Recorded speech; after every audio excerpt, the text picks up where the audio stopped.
Good morning, everybody. So today we're going to talk about being sick with having a bunch of animals that they don't care if you're sick. So last Monday, I was diagnosed with COVID, and of course, you don't get COVID or any kind of sickness when it's benefiting you and your time. Of course, it's going to happen when my husband's out of town and, my kids are busy with their own lives. And yep, I decided, hey, I have nothing better to do. Let's get sick. So, yeah, they don't care that you're sick.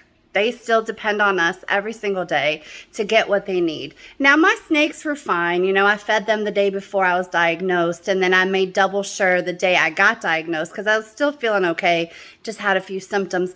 But I knew the worst was yet to come. But I have my daily guys that you have to take care of, that no matter what, you've got to check on them daily. And those are the ones that kept me on my toes. And I almost feel like they helped me get better quicker. Let me explain to you why. So with the snakes, you feed them once a week, you clean their poop, you water them, they're good to go. Now, people like Cliff here, who needs his bugs, I got to make sure his water pump is going. I got to make sure that, he hasn't further injured his nose. As you can see, this is what happens when the proper husbandry is not taken care of. So he eats fine, but he's now very distinctive looking. Are you distinguished? Very distinguished. So those are the ones that had me up and going.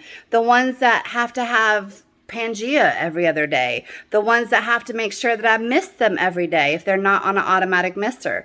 Those are the ones that no matter how sick I felt, I had to get up. Now, sure, people could have come over. They offered, but why would I want to expose the people that I care for to something that I didn't even know how bad mine was going to get yet? I don't know how bad somebody else would get it. And again, the vaccine doesn't say that you can't get it. It just hopefully keeps you from dying from it. So my struggle was I had the help offered. I didn't want to put anybody else in that position. Now, we always try to make plans. My reptile room is in the middle of being upgraded and we've got to get the floors down. But of course, I got to get sick. And that puts a damper on everything. But my animals, they don't care. They don't care that I can't hold my head up. They don't care that I have 103 fever. They don't care that I can barely move my head without vomiting what I don't have left in my stomach. But luckily, I'm not one that wants to lose an animal because of my negligence. Because no matter what, we sign up for a lifetime of caretaking. And yeah, some people will say, oh, they're just lizards. It doesn't matter. They're living and they're breathing and they're dependent on me. So I did what I had to do and I got my sick butt up. I came down here to the reptile room and I made sure my babies had what they needed. So my free roaming iguana, who comes to greet me because he knows it's feeding time. Now, don't worry, he's not going to be free roaming for long until his enclosure gets built. He has plenty of access to UVB and heat. This whole room is 84 degrees, so. And while I say my snakes are okay, one of my females who I've been waiting 4 months to drop her eggs. Yeah, she hasn't been pregnant for months, but you know what I mean. She got out of her tub, and where does she decide to lay her eggs? She decides to lay her eggs at the very bottom of the rack between the wall and the tub. And not only that, she pushed the bottom tub out, so then my Honduran milk snake had gotten out. Luckily, my room down here is completely escape-free, thank goodness. But then I had to do egg rescue. And guys, if you don't know about ball python eggs, you have to keep them the same direction. There was no way. I couldn't even get to them without moving the entire rack, and they rolled. So hopefully, fingers crossed, we'll see if any of them make it. And then, of course, things such as this cutie right here. This is Flapjack. He's a pancake tortoise. I have to make sure that, one, he's getting hydrated, two, he hasn't flipped himself over, which he did, because they cannot breathe when they're on their back like that. So definitely watching him for any abnormalities. He's still very young, and definitely want to make sure that he's eating. So here is Flapjack. Say hi, buddy. So I noticed, like, if you look at his mouth doesn't quite seem to fit properly together. So I'll be keeping an eye out on that. Long story short, sometimes you have to reevaluate what's important. You have to make sure that your animals are fed. You have to make sure that they have water. They rely on us. We signed up for a lifelong commitment, and they don't care. They don't care if we're sick. They don't understand that we're sick. Imagine my little Uromastyx. He has to have temps over 100 degrees in his enclosure. What if his his lights went out?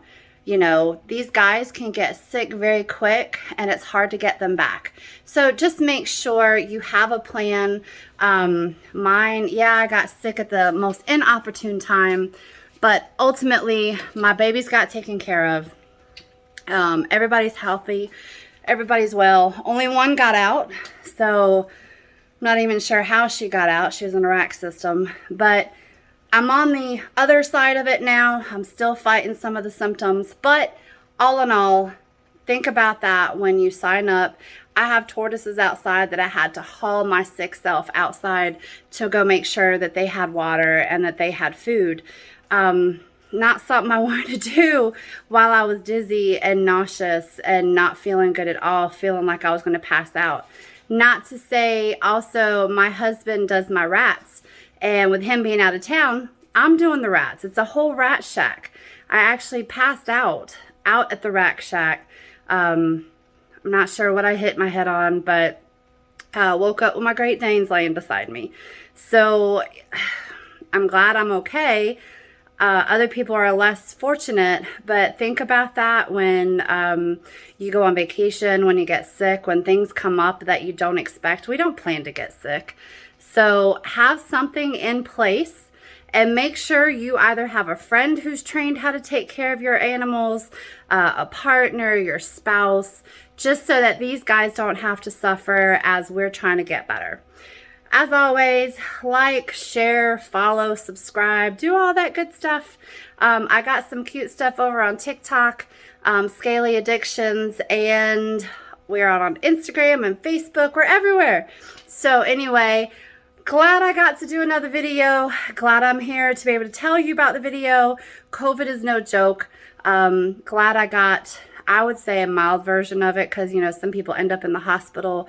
I didn't, thankfully. But guys, stay healthy, keep your animals healthy, and we'll see you in the next one.